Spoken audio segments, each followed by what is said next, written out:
Once upon a time there was a mother goat who had 7 little kids. They lived in a house very close to a forest, where they spent their days playing, dancing, and laughing, under the protective eye of their mother, who took care of them. One day she said to them, I have to go to the market to buy some fruits and vegetables. Be careful. Close the door and don't open it to anyone. A big bad wolf is always on the prowl around there. If he comes home, he will eat you all raw. To recognize him, he has a big voice and black legs. Dear mother, don't worry. He won't come into our house, that big bad wolf. But the big bad wolf was hiding behind a big tree, next to the goat's house, and his cute children, and he heard everything. The mother goat left.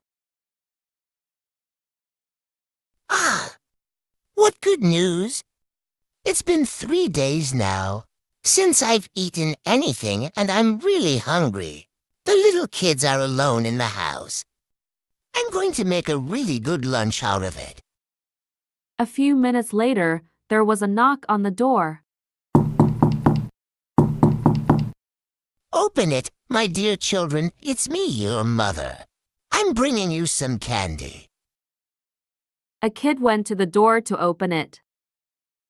His brother recognized the wolf because of his big voice and asks him not to open.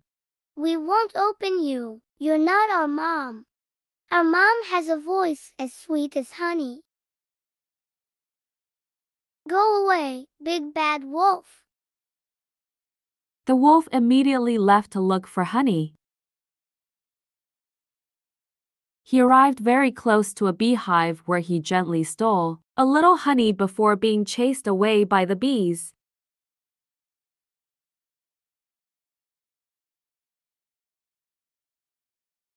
After taking the honey, his voice becomes soft like that of the mother goat. Then he returned to the kids, knocked on the door, and said in a soft voice, Open, my dear children. It's me, your mother. I'll bring you each a little candy. The little kids were already getting ready to open. Suddenly, the oldest asked, Show us your paw. If it is white like flour, then you are our mother, and we will open the door of the house for you. The wolf, more and more annoyed, ran to the baker. He said to him, I injured my paw. Take a little flour and then put it on my injured paw. The baker sprinkles the wolf's paw with flour.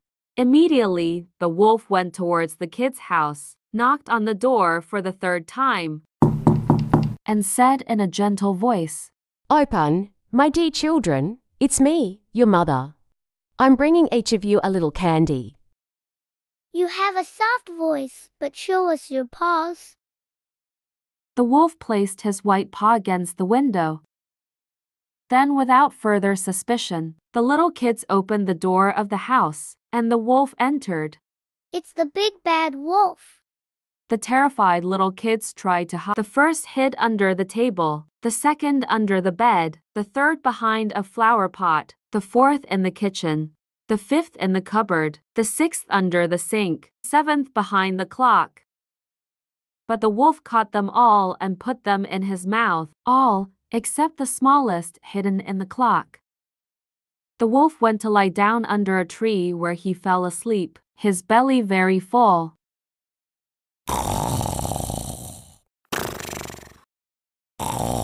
The mother goat finished shopping and took the road towards the house where her little ones were waiting for her. And when some time later the mother goat arrived in front of the open door of her house, she screamed, What a misfortune! Where are my children? Suddenly the smallest kid cried. Mommy dear, I am hidden. Then he told her everything that had happened. The unfortunate goat and her last little kid came out of the house. They saw the big bad wolf sleeping and snoring. The goat approached slowly. Something is crawling in her big belly. Maybe my little ones are still alive? She ordered the little kid to bring her scissors, a needle and thread. Then she cut out the wolf's belly. Immediately, the first kid jumped, followed by all the others. They were alive because the wolf had swallowed them whole. All the kids snuggled up to their mother. But without waiting much, the goat said to them, Go get some big stones, my little ones. They filled the wolf's belly with very heavy stones. And the goat sewed him up so well that the wolf didn't notice anything. When the wolf woke up, he felt heavy and thirsty. These little kids are hard to digest. I feel like I've eaten stones. He waddled to the river, leaned over it, and drank. But the heavy stones dragged him to the bottom of the water, and the big bad wolf disappeared. The goat and the 7 kids began to dance. The wolf has fallen into the